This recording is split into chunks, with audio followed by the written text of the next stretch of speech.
Welcome to the Film for Fans podcast, the podcast from movie fans for movie fans.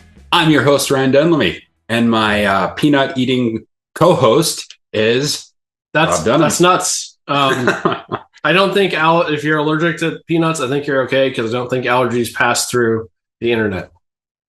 Well, let's hope AI doesn't start getting that crazy. Yeah, that'd be a little unnecessary. That would not be good. Yeah, we don't want to do that. That's the subject of the next Terminator movie. AI allergies through the internet. Okay. But this is not an AI podcast.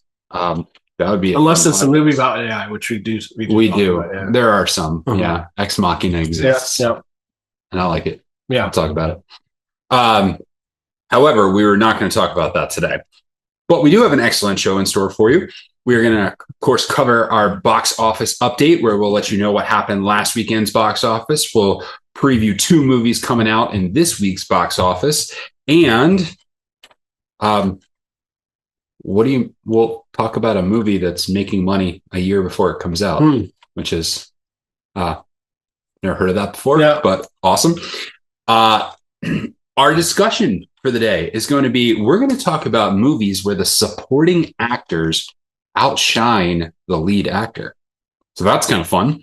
And we'll finish out with our watch list. Are you ready, Rob? Let's do it. All right. We will begin today with our box office update. And for the second week in a row, Superman takes home the number 1 ranking. Superman did $57.25 million in its second week. That was down 54% from week 1 to week 2. So right on average for Superman. Its 2-week total has it at $235 million domestically. So very solid numbers for Superman. Jurassic World Rebirth in its third week in the box office did $23.4 million. It has a 3-week total of $276 million. New entrant into the box office this week came in number 3, and that was I Know What You Did Last Summer, $13 million. Another new entrant came in number 4, and that would be The Smurfs, or I should say Smurfs. Just Smurfs. $11 million for the Smurfs. For Smurfs. I'm going to keep doing that. That's going to be annoying. And closing out the top 5 is F1. Did $9.6 million in its 4th week in the box office, $153 million domestically for F1, the movie. What stands out for you? Overall, the box office was down 35% this week from last week. That Smurfs number is rough. It had $58 million budget, which supposedly Smurfs. Yeah. And 11 million is not a good number for opening weekend for an animated movie. Well, I can tell you honestly, they must not have had much of a marketing budget, because I don't know about you, I didn't see, other than like going to the movies and occasionally seeing like a Regal themed Smurfs. Yeah. Like I didn't see any promotion. I saw the trailer before several movies I saw, but it was the same trailer every time. And it looks, to me, like I literally said, this looks stupid. I'm not going to go see this. And I don't know what the audience for this movie is. Yeah. It's animated, so you think like they're marketing for kids, but no kids really know who the Smurfs are.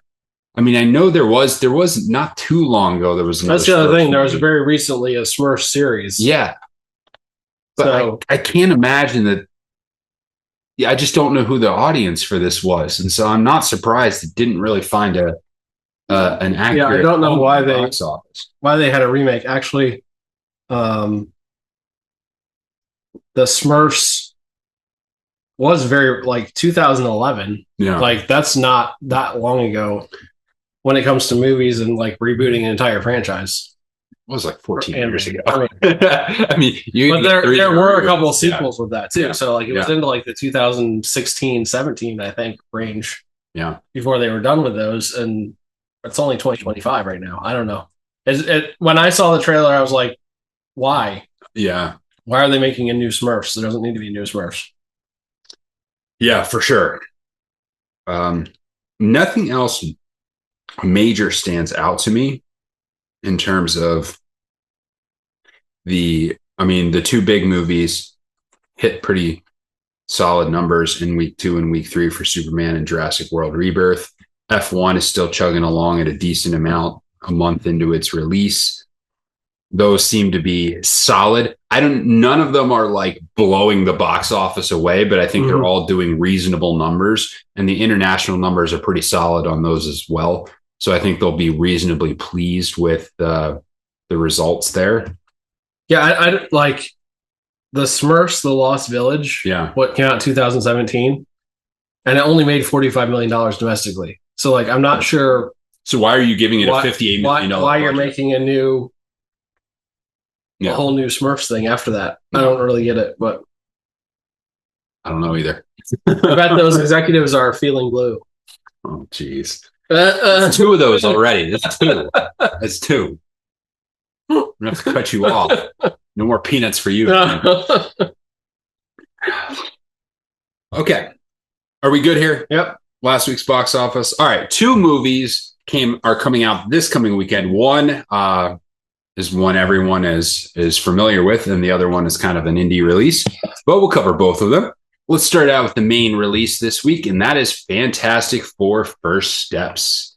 Fantastic Four First Steps is PG-13. It is 1 hour and 55-minute runtime. The plot here is forced to balance their roles as heroes with the strength of their family bond. The Fantastic Four must defend Earth from a ravenous space god called Galacticus and his enigmatic herald, Silver Surfer. This one stars Pedro Pascal because contractually Pedro Pascal has to be in literally every single movie right now. Vanessa Kirby is also in this. Joseph Quinn and Ebon Moss-Bachrach round out the Fantastic Four. Rob, what do you make of the Fantastic Four? We've talked about this in previews and leading up to it once or twice before, but now that it's the week of, how are you feeling about it? I like to say this is the way for Fantastic Four to be done correctly. Little Pedro Pascal reference there. Mandalorian fans out there. I'm probably more optimistic about this than I should be, or have any right to be, considering what they've done to the Fantastic Four before. Yeah. But I find the idea of the period piece thing they're doing to be unique, and unique enough that it could even possibly remove some of the bad feelings from the previous attempts to make the Fantastic Four. I think it looks like a good movie. I'm excited to see the movie, and the other thing that excites me about seeing the movie, to be honest, and I think Marvel did a great job of this. At the end of I'm blanking on the name, the Thunderbolts. At the end of Thunderbolts, one of the extra scene in the credits was the Fantastic Four spaceship. So I want to see how it ties in. Okay. Where the spaceship from the past, how did it show up in the present time with the Thunderbolts? Okay. And how are they going to connect it to the rest of the Marvel universe? The Fantastic Four done well has the potential to save the Marvel universe in its current state. The question is, will it? That would be interesting. I think the period piece element looks interesting. I think that was a solid choice because you couldn't just run out another modern Fantastic Four after the 2 disasters they put out previously. I don't think you could get away with that and bring an audience. So the intrigue element is the period piece element. And I think the sets look fantastic. The imagery looks fantastic, looks really, really good. I'm not sure audiences can connect with these characters. You're going to have to do a fantastic job, no pun intended, of writing these characters for this to work. Yeah. I mean, I like Vanessa Kirby a lot. I know Pedro Pascal is very popular. I don't really know why, but he's very popular. And some of the stuff looks interesting. I'm not convinced that they're going to pull it off until I see them pull it off. I would love for them to do it. It certainly feels like, based on the trailers, that it's going to be the most dramatic out of these attempts to make the Fantastic Four. And I'll talk about this when we talk about our watch list, when we talk about Superman. Certain superheroes lend themselves to a dramatic storytelling style, and certain don't. And that's something I'm coming to realize about what makes the superhero movie successful. Yeah. It kind of really depends on who it's about and their backstory. And can we have the Fantastic Four be seemingly pretty serious? There's obviously going to be a lot of humor involved, but it does look like it's grounded in like serious, like the earth is going to end kind of feeling. What do you think? What do you think in box office wise? Now, this movie has been everywhere. Yeah, like Little Caesars as a Fantastic Four pizza. Like this is a nationwide promotion blitz that they've done for this movie. Yeah, it's the production budget or the promotion budget is very large.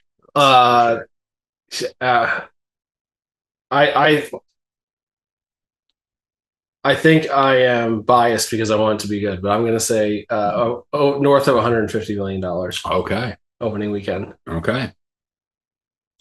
I will be less sanguine about this. I would say it's going to roll in at about 100 to 110 million.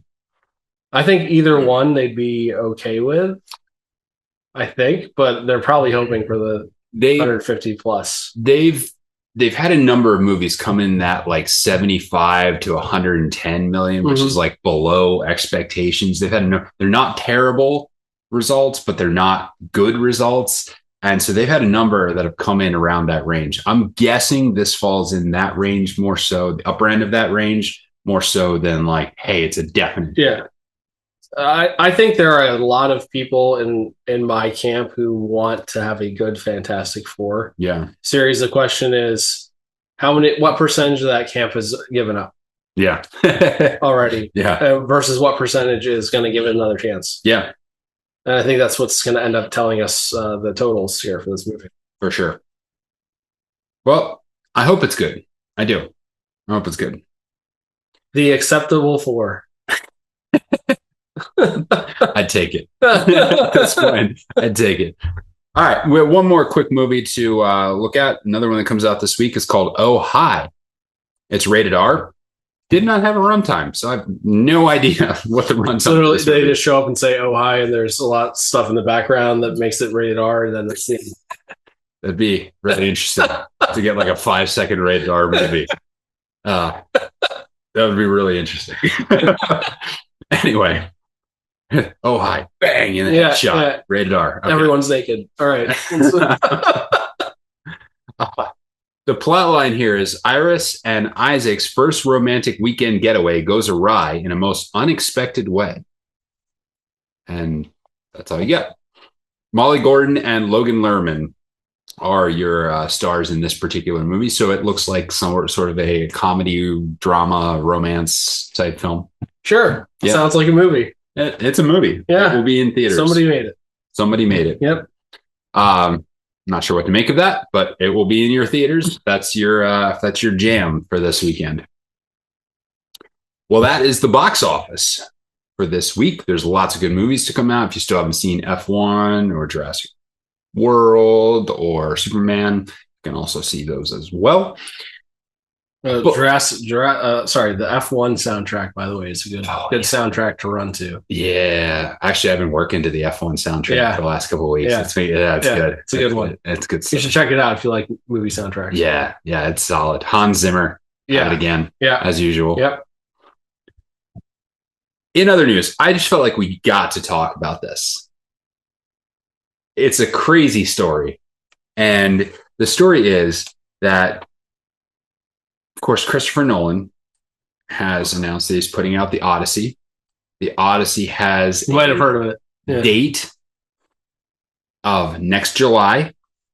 And 1 year out from the movie's release, they decided that the theaters that will be showing the 70 millimeter film versions of the IMAX, which includes one in this area in King of Prussia, would have showings, one showing Thursday, Friday, Saturday, Sunday for each theater. And they would release the tickets for this on the 1 year out. So this past week on Tuesday, the tickets went on sale. They were gone within minutes, all of them, for all of the theaters. The movie has already made $1.5 million. It doesn't come out for another year. It's already made a tenth of what the Smurfs made opening weekend. Yes. And it doesn't come out for another year. This is craziness. On top of which, scalpers are taking advantage of this and reselling their tickets for $300 to $400 a pop. My friend Dave was on the website trying to get us tickets to see this in 70 millimeter right ahead and did not get them. Yeah. This means that there are actually people who like Christopher Nolan more than us. That's unbelievably hard to believe. It's a little disturbing. It's a little disturbing. Yeah. They probably have shrines in their house. Yeah. But what's amazing for this is Christopher Nolan. Christopher Nolan has risen to the level where most people probably haven't even seen the trailer yet. Mm-hmm. And they're already forking over money a year out to be in an IMAX theater to see the movie. You just said, oh, Christopher Nolan in IMAX in 70 millimeter, sign me up. Yeah. I don't care what it is. It's going to be awesome because it's Christopher Nolan. And I'll be honest, I saw the trailer and there's not a whole lot in the trailer. Like it's very like open world, like just John Bernthal giving a speech. Like there's not much happening, but I'm still excited because it's Christopher Nolan. It's Christopher Nolan. Yeah. Exactly. And that's the level, like post Oppenheimer, now that his audience has broadened out from those of us who are like action sci-fi fans, has broadened out to an epic proportion. Now that he's finally gotten the deserved reputation that he has after the Oscar bonanza that was Oppenheimer 2 years ago, people are just willing to bank on Christopher Nolan. Yeah, and it doesn't hurt that you have a cast of John Bernthal, Tom Holland, Matt Damon, Anne Hathaway, Zendaya, Robert Pattinson, Charlize Theron. And others. Yeah. And more. Yeah. But if you took away Christopher Nolan, you say Matt Damon, Tom Holland, whatever, you're not selling out theaters a year in advance. You aren't. It's a unique Christopher Nolan effect. That's unbelievable power he has in Hollywood right now. And I love it because it couldn't be in better hands than Christopher Nolan. But that's a crazy story. Now, I'm sure, because they only release one showing on each day in 70 millimeter, there will be other showings. Yes. So there will be more opportunities to get your IMAX tickets for opening day and opening weekend on these lines. But you better pay attention to the release dates because they're all going to go really fast. Mm-hmm. All right. Enough of the news part of the show. Let's get on to our discussion. And for discussion this week, I was listening to a podcast, another movie podcast a couple weeks ago. Yes, they do exist, other movie podcasts, but listen to ours first. Yeah. Always. Consult the experts. Yeah, for sure. And I will talk about this movie later, but it was on a movie where the supporting actor kind of outshined the lead actor, which got me thinking, what other movies is this true? What other movies did the supporting actor outshine the lead actor? So in other words, what movies is the performance more memorable, better, sometimes even Oscar worthy, where what you remember about the film is more centered around the supporting actor than it is the lead actor? And so we came up with a number of examples along those lines, and we're going to have fun discussing them. So I know we at least have 5 each, and there will undoubtedly be overlap between our lists because we have some of the same opinions on some of this stuff. But let's go back and forth and give me one on your list, and then I'll do one. So let me present to you Sir Anthony Hopkins' Silence of the Lambs. Ah, yes. Because when people think about Silence of the Lambs, they think about Anthony Hopkins. And they think about Hannibal Lecter. Hannibal Lecter, this blew my mind as I was doing research for this podcast, is on screen for 11 minutes of the hour and 58-minute long movie, The Silence of the Lambs. Well, let's just pause to let that sink in. One of the most memorable villains in all of cinema history was on screen for how long? 11 minutes of an hour and 58 minutes, which is about 10%. That's something. Yeah. That's impact. Because every scene he is in, he is the focus of the scene. And this is not to downgrade. It's Julianne Moore. No, that's the second one. Julianne Moore is in the first one. It's of course I'm gonna forget. It's Jodie Foster. Yes, not to downgrade Jodie Foster's performance at all, because she is very good as Clarice Starling for sure. But I do think that without a strong performance in that role, the role of Hannibal Lecter loses some impact. Yeah. So you have to give her credit for that. But he is magnetic. Every scene he's on the screen. Yeah. You cannot look away from him, because he embodies the character in such a way that he is the character. Yeah.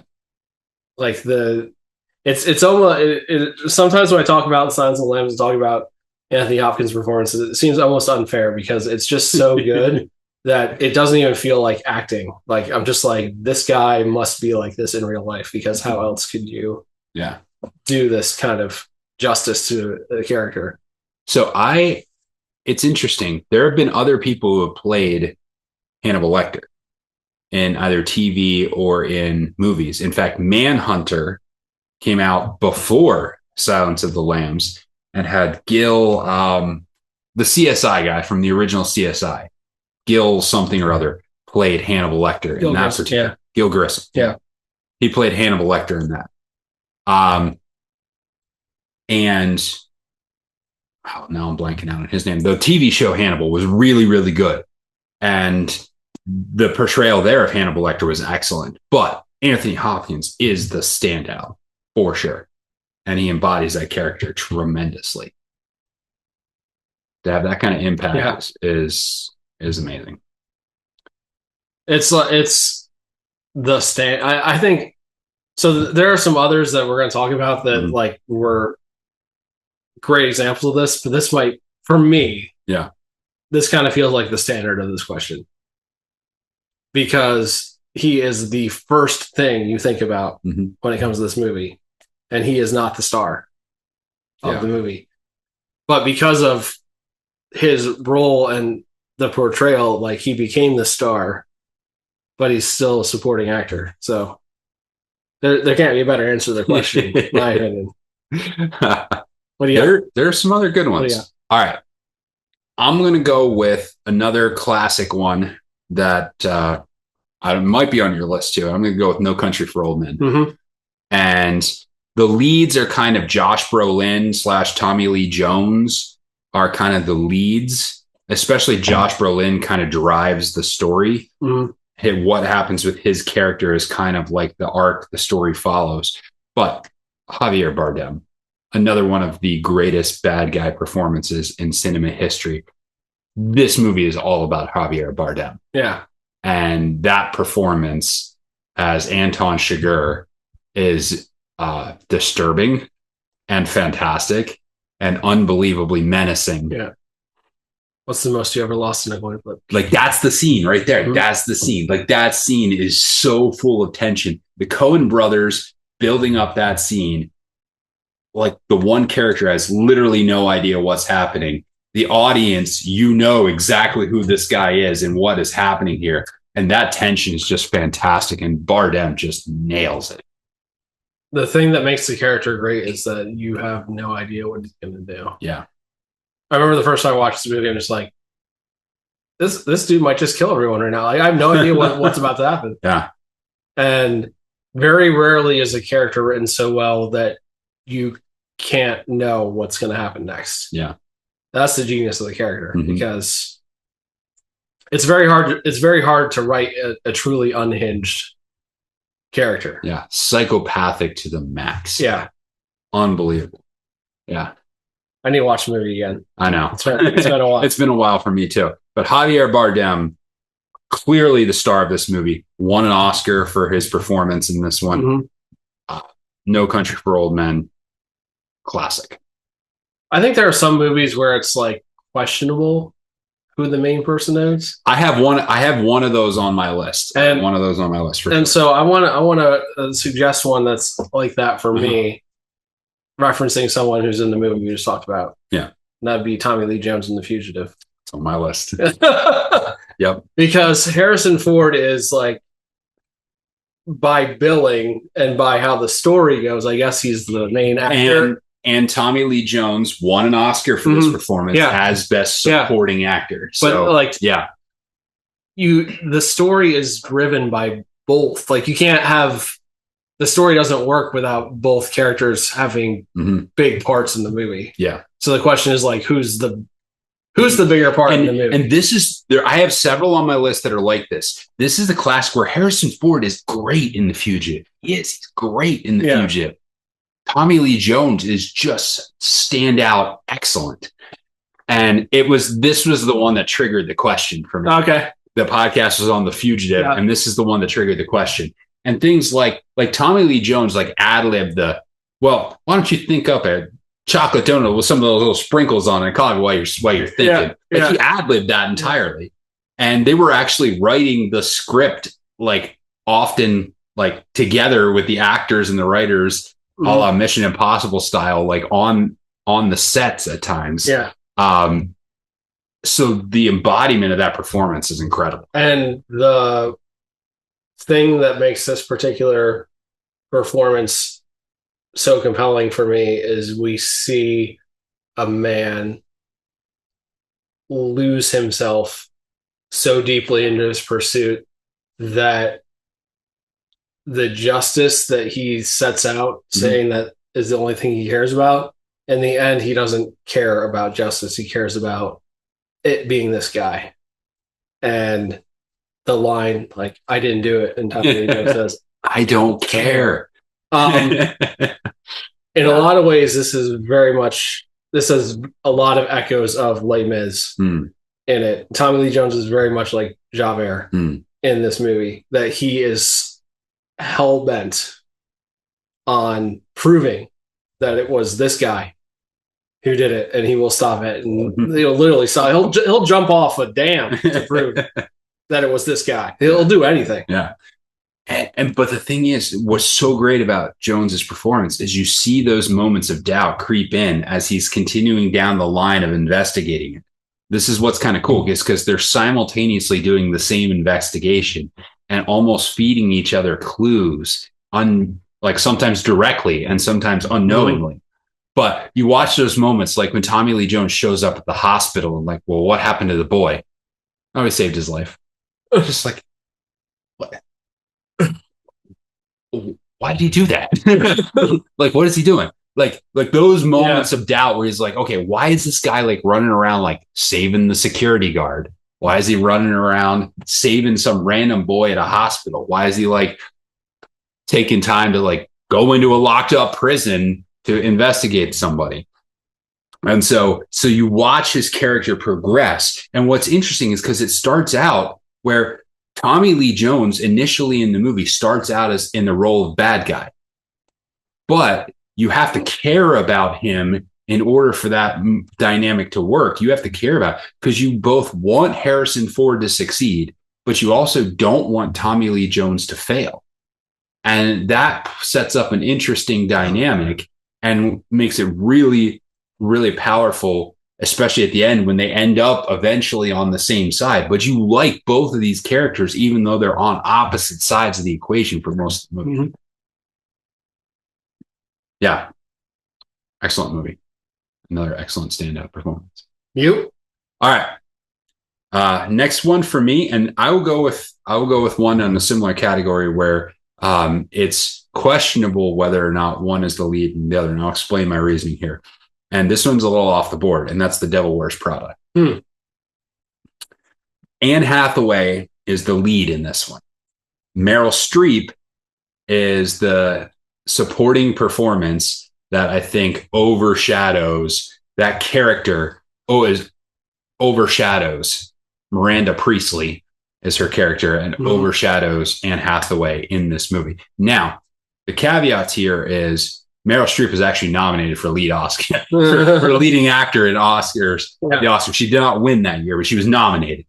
Where I say that her role was the supporting role is because it's not Meryl Streep's story that drives the film. It's Anne Hathaway's. It's Anne Hathaway's journey and Anne Hathaway's encounter with this monolithic figure that changes her character and then her character goes through the transformation. So the entire story arc is about Anne Hathaway.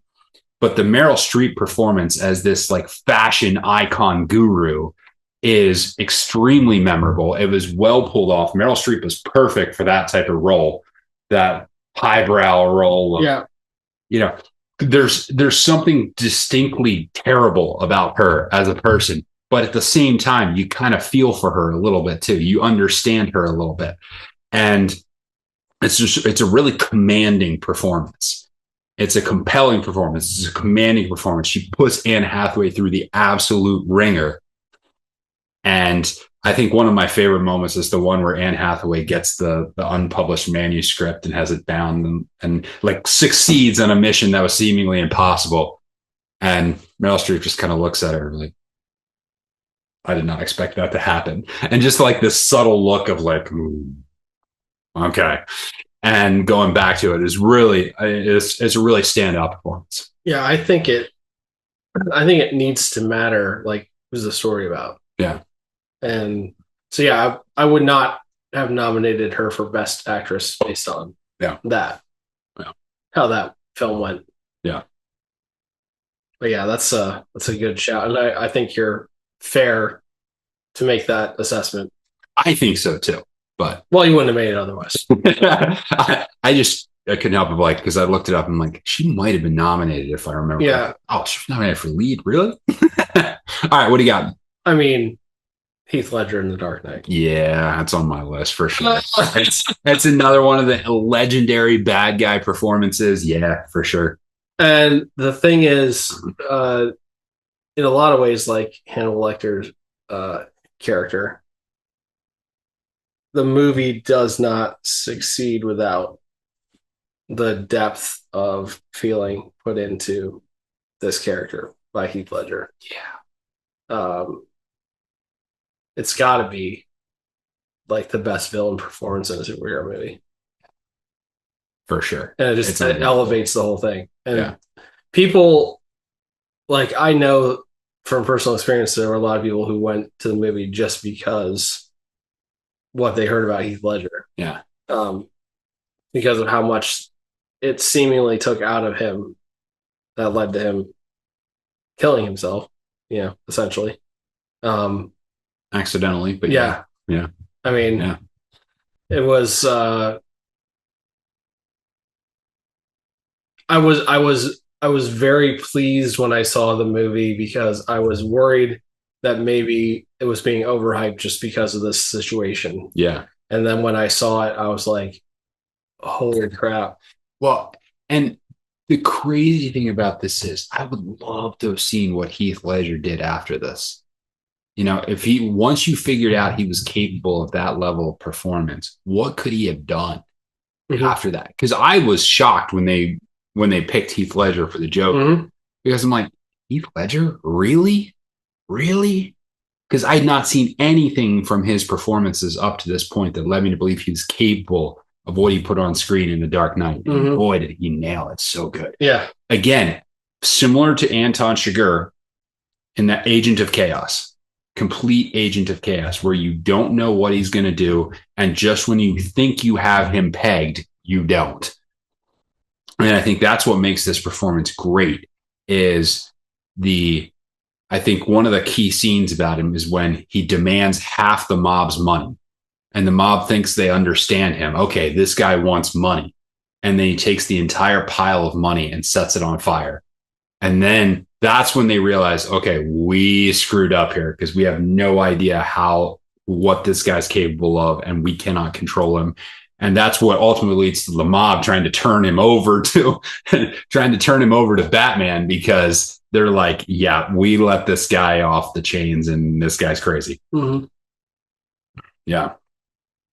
Just fantastic. And we talked like at length about Heath Ledger and The Dark Knight. So we can probably put a cap in that one. Yeah. All right. Whose turn is it? You. It's my turn. Okay. I am going to go with, I've got one more that we haven't talked about already. Okay. And this is Oppenheimer. Another Christopher Nolan film. But I think the performance by Robert Downey Jr. is just amazing. It is so good. It is so passionate and epic. And you hate him, but he's also right. and the level of feeling and vitriol and arrogance and smugness that he brings to this role is just so powerful. And this one is really fascinating because Cillian Murphy, who's the lead in this one, won the Oscar for Best Lead Actor in a film. Yeah. And Robert Downey Jr. won the Oscar for Best Supporting Actor. Yeah. I still think Robert Downey Jr.'s performance supersedes Cillian Murphy. I think Cillian Murphy is great, but Oppenheimer is supposed to be a tortured, understated character. And he's played that way. Whereas Robert Downey Jr.'s performance is more over the top. Yeah. And I think as the foil to Oppenheimer, I think he really shines in this role. Yeah. I guess that's the question of what makes a performance great, because to me, I thought Cillian Murphy was the better of the two because he was exactly what he was supposed to be. Yeah. And not everybody could do that. No. And that takes real talent to do that. They literally said the best lead actor of all the lead actors that particular year was Cillian Murphy. Yeah. And I still think Robert Downey Jr. And I think you differ on that. Yeah, I think it's fair. I think it's fair to say that you feel that way because there's a reason why the movie was so successful. Yeah. Christopher Nolan was part of it, yes, but they both were powerhouses. Yeah. We're running short on time, but I just wanted to say quickly, another one I had was Christoph Waltz in Glorious Bastards. Oh yeah, for sure. Hans Landa's the character Hans Landa, the Colonel, the Nazi Colonel. That's a bingo. We just say bingo. Yeah. And what's interesting about his character is that you've got that scene. There's a couple other humorous scenes, but you're introduced to him in that opening scene of the farmhouse and the tension that is built. And based on an opening scene, I think you'd be led to believe like this guy's going to be like the star of this movie because the gravity he has in that room. I was just like just watching that scene. I was like, this guy's crazy good actor. Yeah. But then he ends up not even being like a main part of the story. He's just kind of there for a couple hits as they get through the main story. But that, in addition to that scene, the other scene where he is sitting at the table with Shoshana when they're like he's like questioning her, semi-questioning her. The idea, does he know who she is? Does he remember her? Is he making little nods to the fact that he remembers her? Like that scene is so well played because he gives away nothing. He acts like he doesn't know who she is, but his mannerisms, like, I have no idea who this girl is. His actions and some of the things he does and says indicates maybe he does. And that's so delicately played. Like that edge of not obviously giving something away, but hinting enough to keep you, the audience, to keep her, Shoshana, in that instance, on edge as to whether he knows who she is or doesn't is so good. So good. Yeah. All right. Well, that was fun. Yeah. we might have to revisit that because I'm sure we can come up with a whole nother list of performances that are along those lines. But now let's move on to our watch list, movies we've watched over the last week. Rob, what'd you watch? I saw. So we haven't talked about Superman. We have not. Yeah. So Superman was a couple weeks ago. Yeah. I think if we could, I'd rather delay that and like talk a little more at length about Superman. All right. So we will say that we both saw Superman about Superman, and we will talk about Superman next week. Yes. I saw I Know What You Did Last Summer. Okay.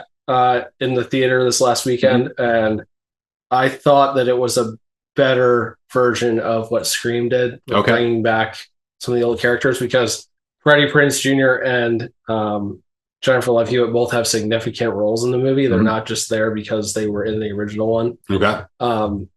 They both help drive the story, and they're big parts of the story. So I was happy about that because they are what made the original movies what they were. Yeah. And Sarah Michelle Gellar also makes an appearance. Much shorter appearance than the other two, but she is in the movie. She was also in Dexter Original Sin, which is not the newest Dexter show, but the one that was newer before that, about him when he was younger. And she plays his boss in that, which is pretty cool to see her doing stuff again. That's cool. I also saw Arthur the King, which came out last year. Yeah. Have you seen? I have. So my church, LCBC, does a series every summer where they go over like a couple movies from the previous year, and they use this one in their sermon series to talk about the dangers of isolation and arrogance, and how it's important to be selfless instead of selfish, and the progression of Mark Wahlberg's character in this movie, how he finds this dog, how it impacts him, how it changes him, and just like how he's basically willing to give up everything to save this animal, and also to sacrifice his own dreams of being this champion is a really cool story. Yeah. And I liked watching the movie. They didn't give it all away in church, so I didn't know everything that was going to happen. But I thought it was really very well done movie about a sport that's very much a niche sport that a lot of people don't even know exists. Yeah. Yeah, it was a fun movie. It was, I mean, it's not the greatest movie cinematically, but it's a good story. It's a fun movie. It's an entertaining movie. It's a good family movie. And it was cool to see like all the different locations. Oh yeah, the locations are great. Like just imagining having to do some of that stuff is mind blowing. That's pretty great. Like, I can't. There's no way I would make it through that thing. They're racing for over 5 days straight. Yeah, like there are required breaks at each of these stations they get to, but still, like, you're not sleeping much. You're going through the jungle. You're going down zip lines. You're doing crazy stuff. You're climbing. You're kayaking. Like, the amount of stuff they do is crazy. It's insane to me to know that there are people who actually do this. For sure. Yeah, like the ultra marathoners and like the 100-mile people. It's like, this is crazy stuff. Like, and I'm a runner, and that's crazy.